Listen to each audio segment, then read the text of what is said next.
Pac-Man 99 is the latest arcade battle royale to come to the Nintendo Switch, and it has rapidly taken over my life pretty much. I love this game. I'm hooked, and it's been a solid replacement for Super Mario Bros. 35. May it rest in peace.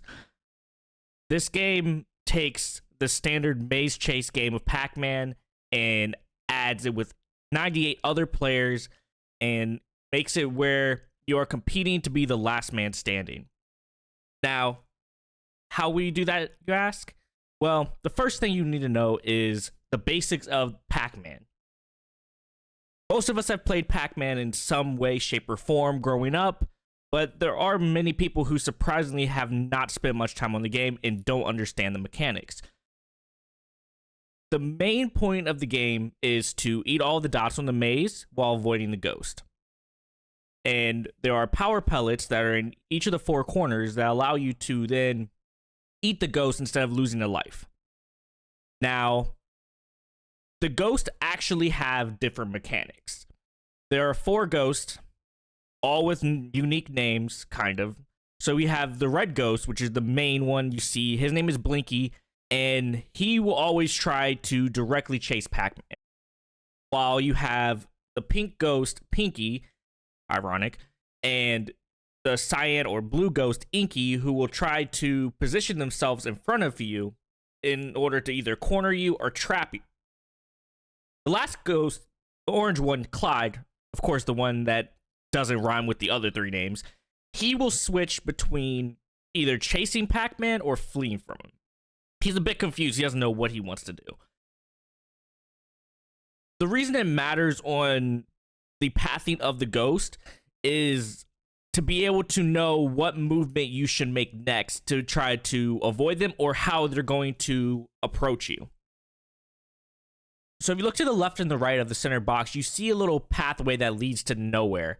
Well, those are actually warp tunnels, which allows you and the ghost to travel to the other side of the map. Now, the ghost becomes slower when they enter and exit these tunnels. So you can use these to escape the red jammers and ghosts and try to get to a power pellet. Some of the new twists of Pac-Man 99 include a new system that changes how the power pellets work. In the original game, the power pellets, all they did was turn the ghost blue and make it where you can make contact with them without dying, and then they flash when the timer's going away. But in Pac-Man 99, there are four options to choose from on the left side. You have standard, so it works just like the original arcade game. You have stronger, so when you get your power pellet, you slow down, but for each ghost you eat, you send more jammers to your opponents. There's speed, where you get more speed when you eat the power pellet. However, you send less jammers to your opponents, which is a very good defensive and strategic way to just focus on yourself, which is a good tip for trying to win your first game. And then you have train, which makes it when you have your power pellet, you can get more sleeping ghosts, which are along the side there, be able to get a longer train quicker to be able to send more jammers to your enemies. However, if you're running train, for every ghost you add to the train, it will add another jammer for yourself. So you have something to think about. So on the right, you have four different options on how you target. You can go to random, you can attack people who are attacking you, you can attack people who are close to being knocked out, and you can attack people who have the most knockouts. Really, if you're trying to get better at the game, I would recommend just running counter, just attacking the people who attack you, and speed. That's been typically my combo and most of my wins. As I mentioned before, the objective of the original arcade game is to eat all the dots in the maze while avoiding the ghost. Now, in Pac-Man 99, if you do manage to eat all of the dots on each round, you will get a speed boost. I have noticed this is very helpful. I will try to typically get to 4 or 5 speed to be able to then zip around corners easier, as well as position myself to get away from Ghost and avoid the jammers. The jammers will slow you down on contact, and the only way to get rid of them is to get a power pellet. There are red jammers that those are like Ghosts, where if you make contact with them, you die, you lose the game. The red jammers, however, unlike the ghost, if you have a power pellet, you still cannot make contact with them. The power pellet only freezes the red jammers.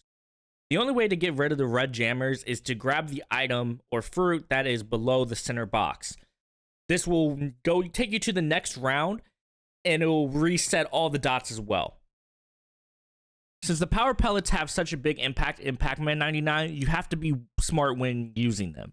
If you notice, when you grab a power pellet, you get a little timer in the center of your screen. It is very important to pay attention to this. Now, one thing I like to do is, if I'm nowhere near a ghost or I don't have jammers on me and I'm close to a power pellet, I will sit and wait for either a good amount of jammers to grab me because they're going to slow me down, or I wait until a ghost is nearby to be able to eat them and send more jammers to my opponents. This isn't always the best strategy, but in early rounds and when you're kind of alone and you don't want to quickly go to the next round, it's a good way to stall and keep your life going and get you closer to getting that win. Hopefully the tips in this video help you get your first win or continue to get more wins in Pac-Man 99. If you do have any questions, just go ahead and ask them in the comments. I'll try to reply to as many as possible. If you enjoyed the video, make sure to give it a thumbs up. Subscribe to the channel. We're going to have more Pac-Man 99 content and more Nintendo-based content coming soon. I'm going to end the video off with another gameplay where you can see the full game and see me use some of these strategies I mentioned earlier in the video. I hope you guys enjoyed the video. As always, drink some water, and I'll see you on the next one.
Nice.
Let's go, baby.